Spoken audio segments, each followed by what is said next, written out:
biyya keenya irratti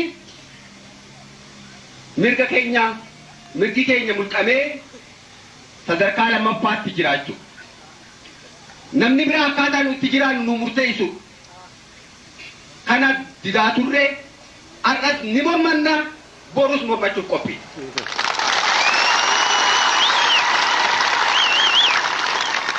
Gurraachi adiin diimaan yookaan immoo magariisni yoo jiraates kan samirraa bu'ee dhufullee osoo kan argamu ta'ee eenyu jalatti biyya keenya irratti kana seera kanaan bulii heera kanaan bulii akka dabbu hin jedhu akka jiraachuu hin feenu jechuudha.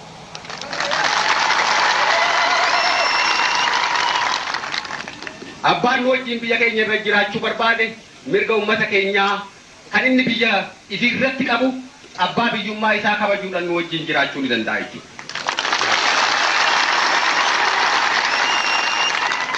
Oromiyaa irratti yoomillee taanaan murteessan uummata Oromoo qofaa jennee taman. Kana mirkaneessuudhaaf akkuma jedhan deebi'a addi bilisummaa Oromoo akkasumas ummanni bal'aan keenya har'as borus qophiidha jechuudha. Humni qabsoo keenyaa kan har'a argitanii fi kan kanaan dura ture kan borus qabsoo kanaaf hiriiru akeeka adda bilisummaa Oromoo fi akeeka ummata bal'aa Oromoo kana bakkaan gahu kan qophaa'e jechuudha. Kanarraa kan hafe mirgi abbaa biraa kan inni dabreetiin saamuu barbaadu yookaan miidhaan addaa ummata keenya ittiin dursaa turee fi har'allee ittiin dursuu borus ittiin dursuu isa kanaa jechuudha. Kana ummanni keenya hanga maayyiitti nuu fudhachuudhaan akka adda bilisummaa Oromoo jalatti hiriiree fi tinnisee hanga maayyiitti akeeka ofiitiin xabaafachuudhaan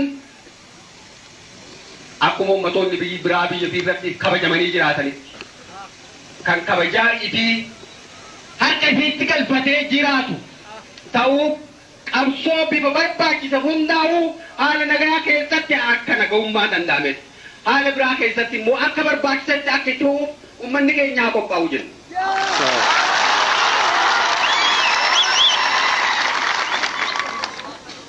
Egaa leenjifamtoonni keenya kanarraa hamilee mirga uummata Oromoo bilisummaa Oromoo guutuu argamsiisuuf kabajsiisuutiin kan qophaa'an kan mirga uummata biraa kabajan kanneen naamusaan ciman kan uummata keenya fi uummata cunqurfamaa biraas rakkina keessaa bahuudhaaf qophaa'oodha ta'uu isin ibsaa asitti argamtanii gaasirna keenya kan humna kanaa eebbisuudha irraa qooda fudhachuu keessan isinis baga gammaddan jechaa nus gammachuu qabnu isiniif ibsaa kanuma inaasoo akeetu muradhaa injifannoo uummata Oromoo.